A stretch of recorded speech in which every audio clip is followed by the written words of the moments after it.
Back when I was a wee lad, if you came up to me and said, "Hey, Chris, as a grown man at the age of 23, your life is going to center around completely losing your mind, sitting in your bedroom, watching SpongeBob conspiracy theories," I would have thought that you were a raging psychopath escaped from the loony bin. But yet, here we are, 23 years of age, sitting in my bedroom, and I still have yet to emotionally recover from some of these theories that I've heard from the mad scientist and evil genius. Some of the things that I've heard on this journey of SpongeBob conspiracy theories, I wouldn't even wish on my worst enemy. Some of these things should never be heard by the youth of today unless you plan on completely crushing their spirit and all of their joy and happiness. Thankfully, today we got what I am hoping, what I am praying to be a little bit more of a mild theory from our favorite film theorists, the Film Theorists. Today we answer the age-old question, what exactly is Goo Lagoon and what is underneath it? And this is a mystery that has been burning in my soul since I spawned from the womb, because it's literally a beach with an ocean underneath the ocean. Like, how does that make any scientific sense? Is that even logically, scientifically possible? So without further ado, film theory, SpongeBob, and the secret under Goo Lagoon. Let's see what we got. I didn't know anything was under Goo Lagoon. Ah, the Goo Lagoon. So peaceful, so serene. Observe the fish children as they frolic and play. And yet, underneath its murky depths, a mysterious ooze bubbles forth, be it good or be it ill. What is the secret hiding in the depths of the Goo Lagoon? Only time and this episode will tell. Goo Lagoon. What y'all think is in Goo Lagoon? You think the Loch Ness Monster's in there? Y'all know what to do. Go to Film Theory, give them a big old juicy spanking on they like and sub. You know what I'm saying? Go crazy. Hello, Internet. Welcome Hey, man. to Film Theory, where I'm ready to get to the bottom of every unsolved mystery, every unanswered question, every age-old riddle from nostalgic Nickelodeon shows. And today we're covering these things. Now, let me give you some backstory first, because this isn't as random as it might first seem. You see, recently I finished filming a series for Nickelodeon that was basically film theory, but for classic Nicktoons. It was like a dream come true, getting to work with a channel that literally was my childhood. We did episodes on rocket powers, crazy skateboarding moves, Hey Arnold's Pigeon Man, Avatar The Last Airbender's Dude, that's fire! This dude, Matt Pett, spends the time in his bedroom making weird-ass, crazy conspiracy theories, children's shows, and then he gets his Nickelodeon show doing the exact same thing. Man, that is the life, dude. Matt's a legend. Bison, all really Shout out, cool Matt. stuff. We even did 2 episodes dedicated to everyone's favorite absorbent yellow porous rectangle, SpongeBob. One topic we analyzed was the Goo Lagoon, which, if you're not familiar, is literally a pool of water under the water that all the characters treat as a local beach. And shockingly, there is a real-life answer to that one. Pools of water underwater are totally a real-life thing. I'm not gonna spoil how it works. You're gonna just have to watch that episode when it finally comes out. But one thing that we didn't cover in that video that I thought would make a fascinating episode over here were the mysterious purple sludge blobs that come from under the surface of the lagoon. You see, SpongeBob SquarePants episode 185, titled It Came from Goo Lagoon, revolved around the discovery of mysterious goo bubbles that floated into Bikini Bottom by way of this underwater beach area. The bubbles provide hours of fun for SpongeBob and Patrick, who discovered that they were bouncy and purple, and according to Patrick, It tastes like licorice. but for Sandy Cheeks, Ew. Bikini Bottom's resident Don't scientist. do that. Please do not do that. If you are ever in a pool and there is a ball of sludge that rises to the surface, please do not insert it into your mouth. Please do not eat any foreign objects that you may find in large bodies of water. That is how you get E. coli. Do not do that. That is nasty. What was that? Squirrel, the bubbles were something to be wary of. Stop! Those bubbles are dangerous! What if they're just fart bubbles, bro? Like, what if there's just a bunch of little-ass fish kids just swimming in there and they just fucking ripping ass, just one after another? Just letting loose, bro. Just firing them off them motherfuckers, and it's just a bubble of gas, bro. What if we're just thinking too deep?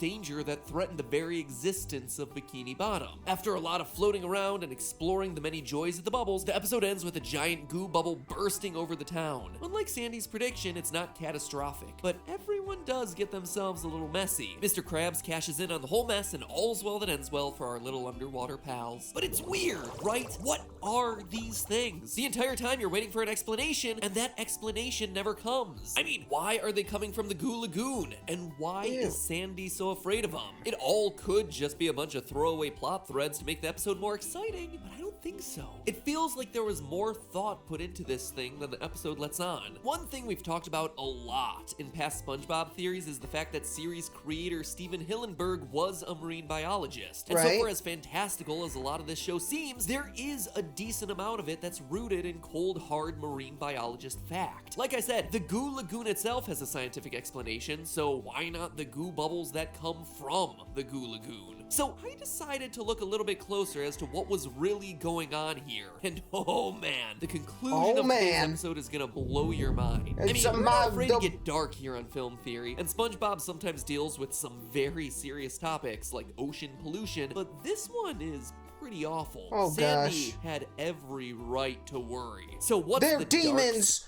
Oh my God! They were sent by Hades, bro. Hades sent the goo balls of death to wreak havoc on Bikini Bottom, bro. Oh no, devil balls of goo flying around, dude.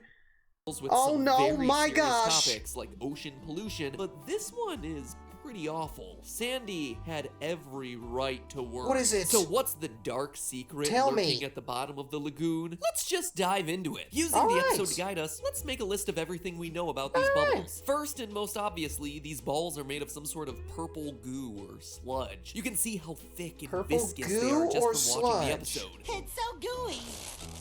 So we already know that we're dealing with an unusual color of goo that exists under the ocean, but we also know that they're able to float and bounce. Not only do we see SpongeBob and Patrick floating above the lagoon while sitting on the bubbles, we also see them bouncing on the surface of them. The bubbles are also sticky. It sticks like glue. Once a bubble latches onto you, they're pretty tough to shake off, like in this scene with Patrick. Speaking of Patrick, he also tells us they're stenchy. Patrick complains that the smell of the bubbles makes his nose tingle. The smell makes my nose tickle. And you know it's gotta smell bad. So they're sticky, smelly balls of goo rising from the surface, dude. That's very pleasant, bro. Could you imagine if that was real?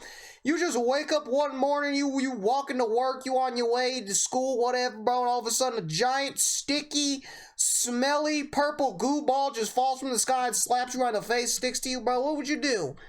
What would you think, bro? You just got attacked by a giant floating ball of nut, bro. That's crazy. Because this is coming from a creature who doesn't even have a nose to smell it in the first place. And if Sandy's to be believed, the goo bubbles may also be dangerous. How many times do I have to tell you that stuff's dangerous? Sandy, for whatever reason, is utterly convinced that the bubbles pose a grave danger to everyone in Bikini Bottom. We never see any evidence of this, considering that when the big one bursts, it only leaves harmless goo behind, but Sandy's concerns are definitely worth making note of. So that's a pretty decent chunk of information all crammed into a 23-minute episode. Now put a pin in it, or actually don't, because you'll wind up popping our little goo bubble. Hold on to that list, because it's time to start putting some potential explanations. Remember this. It's purple goo. It floats and bounces. It's sticky and it's smelly and it is potentially dangerous. Write that down. I hope every single one of you writes that down and you remember it. Theory number 1. Pollution. There are plenty of long-held theories that SpongeBob is actually a show all about the ways the ocean is being polluted, and it's pretty clear that there's some truth in a lot of these theories. There are countless examples of pollution showing up on the show. Heck, if you kept watching that diving clip from a minute or so ago, you'll see SpongeBob blocked from reaching the water's surface because of a layer of human pollution. That took a turn for the worse. In one episode, Mr. Krabs looks forward to making money off the endless summer that global warming will cause by opening himself a pool. One popular fan theory even surmises that the entire show is an allegory for global warming, with SpongeBob representing human impact as a kitchen sponge, Patrick representing Western civilization because he's lazy and lives under a rock, their words not mine, and greedy Mr. Krabs represents big capitalist corporations. Look, I'm not saying I believe that theory, just that... So the entire show of SpongeBob is just one giant representation of the impacts of global warming. SpongeBob is a kitchen sponge, trash thrown in the ocean. Patrick's an idiot that lives under a rock, so he's good old American patriot. And Mr. Krabs is the greedy capitalist billionaire. Nice, man. Makes a lot of sense when you explain it like that, though. That it exists, Nice, and that dude. there are people out there who do believe it. We are equal opportunity theorists here, folks. I've come up with some pretty outlandish ones myself. Though, come to think of it, it might be fun to do a theory review at some point, similar to meme review. Anyway, Steven Hillenberg, in interviews, would mention that pollution was a personal concern of his. One of my favorite quotes from Steven actually comes from an interview on that exact topic. My biggest nightmare is that I'm gonna be at the beach one day, and one of these SpongeBob dolls is gonna wash up on the shore like garbage. So, could the goo of Goo Lagoon be pollution of some form? Like oil from The an irony oil in spill that. or something? Maybe. If you look at this YouTube video featuring scenes from An Came From oil spill! Now you're telling me Goo Lagoon is polluted with an oil spill? That's disturbing. That's disturbing. I remember when they had that crazy, what was it, BP? It was that crazy fucking oil spill that spilled in the Gulf, right? And there, all the animals were like covered in oil, and they had to don the dish soap and cleaning the ducts in the sink and stuff. That's psychotic, dude. It's just, dude, an oil Lagoon, spill. you'll see that its description reads, "Welcome to Goo Lagoon, a relaxing retreat for the residents of Bikini Bottom." Despite the strange ongoings, SpongeBob and Patrick have fun on the polluted bubbles. Now, I wouldn't put too much stock into the information contained inside the description of a video, unless of course we're talking about the links in the top line of the description of any of our videos, because you know that those are always going to be important, be they sponsorship, subscription, or merch link. But in this case, the video here was posted by Nickelodeon's official UK channel. This is an official outlet, people. Plus, pollution spills tend to float because the oil that tends to leak out is less dense than the salty ocean water that it floats on. So you got the flotation and you got Nickelodeon UK But then, supporting- right, if you have the oil and the oil spills on the top of the water, how is the oil, how is the goo balls, the balls of nut, right, rising from the bottom? They have to be at the bottom to be able to rise from the bottom. So if it's more dense, how the hell did it get from the top to the bottom and then back up to the top? Explain that one, Mr. Matt. this theory, but that's really where the evidence for the pollution theory starts to run dry. Pollution spills, whether it's liquid asphalt in the Ohio River, slurry oil in the Gulf of Mexico, or diesel fuel up in Alaska, all tend to be brown or black.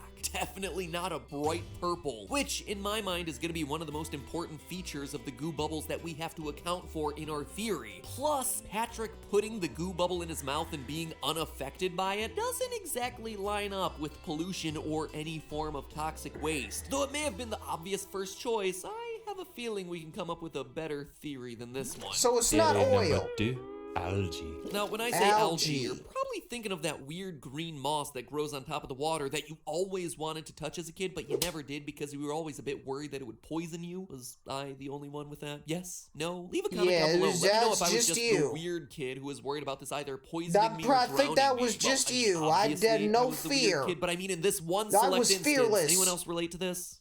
Just me? Let me know if I was alone. Anyway, we're not talking about that kind of algae. Algae comes in all kinds of shapes and colors and species, and one of them, the Valonia ventricosa, looks a lot like the goo bubbles in SpongeBob. Also No, it known as doesn't. Bubble This looks algae like or this looks like somebody's left nut. And this looks like a ball of floating goo. They look nothing alike. This looks like a Spongebob grape. looks a lot This like looks the like goo a bubbles nice, in beautiful, shiny green grape. And these are purple. This is not purple. No. SpongeBob. They Also don't look known the as same. bubble algae or sailor's eyeballs. This single-celled organism is found throughout the world in tropical and subtropical ocean regions. You heard that right. This thing is a single cell. But not only does it have bubble in its name, it behaves a whole heck of a lot like the goo bubbles that we see in the show. Able to float and bounce along different surfaces on the floor of the ocean, they as well sticky? as appearing to float through the water. Are they Bubble sticky? algae is also known for rapidly spreading. If one bubble pops up, others Do are they- sure to follow quickly thereafter. Do they taste like something of a licorice? notorious scourge amongst aquarium enthusiasts who know that if they find one in their tanks, there's gonna be a lot more to come. The goo bubbles behave similarly. Early in the episode, we see just one, but mere hours later, the bubbles have become an epidemic, prompting news reports and general town panic. So what about that vibrant purple color. Though Valonia ventricosa is usually some shade of green, the color can actually vary as widely as silver, teal, or blackish, ultimately determined by the quantity of chloroplasts inside that one cell. Can it be purple? Kind of? Maybe? No, not really. And while that's already a stretch, the point of evidence that really kills this theory is the goopiness. This algae is hard. I love how he keeps giving us these theories and then just completely destroys them. It's like, oh hey, it possibly could be an oil spill, but it's not, and this is why. Oh hey, it possibly could be this weird testicle-looking fish thing, but it's not, and let me tell you why. Like, what are you doing? Why are you presenting me with the theories if you are not going to prove them? You're making my brain hurt. Smooth pearl with all this or science. Ball. It's not I could watch Bill Nye like the sludge bubbles that are coming out of the Goo Lagoon. So again, we're back at square one, or should I say, SquarePants 1. I get it. But hold on, all you sad Squidwards out there. I've got an answer that matches pretty much everything that we see going on in this episode. The secret goo underneath Goo Lagoon is none other than dead, rotting jellyfish. Theory number 3. Ew, that's not where I thought we were going. Ew, dead, rotting jellyfish. That's nice to know. Patrick just casually slid into his mouth, bro, like it was a piece of candy. Oh, hey, here's the dead carcass. The dead, rotting carcass of a jellyfish. Let me just chomp on it. It tastes like licorice. What is it? This is not... This is psychotic. Jellies. My final theory for the goo bubbles is that they're not bubbles at all, but instead creatures that naturally look a lot like bubbles instead, jellyfish. Now, jellyfish are a huge part of SpongeBob SquarePants the show, with Bob and the gang constantly going out jellyfishing and looking to nab jellyfish as pets. Heck, they've even thrown parties in SpongeBob's house. And while most in the show are a translucent pink, throughout the series they've also been shown to be purple, like the king jellyfish, and even blue. We also know that they produce jelly, leaving behind a goo that looks very similar to what we see coming out of the Goo Lagoon. But I'm not here telling you that these bubbles are live jellyfish or the jelly that they spit out. I am here today telling you that SpongeBob and Patrick in this episode are swimming around with and covered in dead, rotting corpses of jellyfish. That is psychotic. Mysterious purple goop has been washing up on beach shores. That is psychotic. It looks almost identical to bro, imagine if this was real life, bro, and it's just like a giant flock of dead bees. Just a giant gang of dead bees fall, the nest is up in the tree, it breaks, it explodes, and then dead bees just come raining down on you, rotting dead bee carcasses just all over you, bro. You just start chopping down on them. Tastes like potato chips. Oh my gosh, that is drippy deranged. That we see in this episode of SpongeBob. In death, jellyfish corpses darken in color as decomposition takes place, explaining why the real-life goop on Norway's beaches is such a deep, rich shade of purple, and why the goo bubbles in the Goo Lagoon would be darker than the live jellyfish that we've seen previously on the show. The bouncing and the floating of the goo bubbles, well, that too is easily explained away by the nature of the lagoon. Shoot, I wanted you to have to go over to that show I did with Nickelodeon and watch their video to prove to Nickelodeon that I'm popular and worth working with again. Oh, darn it, but it's taking them so damn long. True story, we filmed this thing back in July. Damn it, Nickelodeon! That series requires has got to be less than what we do every week here on Film Theory. Anyway, damn it, Nickelodeon, you slacking. Solution from that episode, but you got to promise me at some point down the line when I point you in another episode of Film Theory to go over and watch that show and comment there and how much you love MatPat and how eager you are to see him on Nickelodeon. I got you. I love MatPat. Need more shirtless Matt. That's what I'm saying. I'm just gonna go for it. Okay, fine. In that episode, I reveal that the Goo Lagoon itself is most likely an underwater brine lake. An area of super salty water inside the ocean. The saltier water means it's more dense than the water around it, which is how you get a separate pool of water underneath the water. It's a density gradient, with the super salty water being denser than the slightly less salty water all around around it. Therefore, all dead jellyfish goo would need to be, in order to prove that it could bounce along the surface of the Goo Lagoon, is be less dense than those super salty pools. And we already know that jellyfish are indeed less dense than the Goo Lagoon, because it's been scientifically proven that jellyfish are 95% water, making them hardly more dense than the water that they float around in. That in turn explains how the goo bubbles are able to float through the ocean water. So Goo Lagoon is a giant salty lake, bro. You boil some nice pasta, you know what I'm saying, get a nice little risotto going in there, right? Salty pool of water, more dense, right? Because science. Shout out Bill Nye, right? And the goo balls are the rotting dead carcasses of jellyfish. Dude, this is psychotic. This is too much for my brain to handle, bro. We're playing with carcasses and science, dude. This is too much. Well as bounce on top of the denser brine lake water. How about the way the goo bubbles cluster? Well, that one's easily explained as well. Jellyfish cluster naturally. They tend to travel in groups called blooms, and sometimes rough winds, swells, and currents send them to shore all at once. So when they die, they tend to die together, exactly the way they lived, explaining why the goo bubbles would show up. I need a gang like that, bro. I need a gang like that, bro. We live together, we swim together, and we dying together. We dying as a gang. All the dead homies around me when I become one of the dead homies. Man, I need some peoples like that in my life. Some dead homies, just ride or die, left life or death, dude. Together, exactly the way they lived, explaining why the goo bubbles would show up together, why there would be such a massive pool of goo in this one concentrated area. Another point in favor of dead rotting jellyfish being the cause of this whole thing, the smell. Remember what Spongebob and Patrick said earlier? They said it smelled like... Oh, the smell makes my nose tickle. When dead jellyfish wash up on shores, they emit a terrible, overpowering smell, which explains why the characters would call them stenchy. I mean, they are dead bodies after all. Dead bodies are not particularly known for their pleasing smell. Stenchy. But why here, you might be asking? Why are there so many dead jellyfish in this one concentrated pool? Well, a lot of it goes back to what Goo Lagoon is. Because it is this super salty brine lake, it would be almost immediately deadly to any jellyfish that touched it, which explains the dead bodies. But there is another explanation here. You see, large blooms of jellyfish are on the rise, which many think is tied to increasing water temperatures because of global warming. As a result, jellyfish are starting to pose problems for nuclear power plants, clogging pipes that run ocean water in to cool the reactors. And some places, like South Korea, have created jellyfish murder robots to solve this very problem. Jellyfish murder robots. People took the time out of their day to invent a robot with homicidal tendencies directly solely towards jellyfish. That is psychotic. That is psychotic, dude. Yeah, let me make a weapon of murder just aimed directly for jellyfish only. That's fucked up, dude.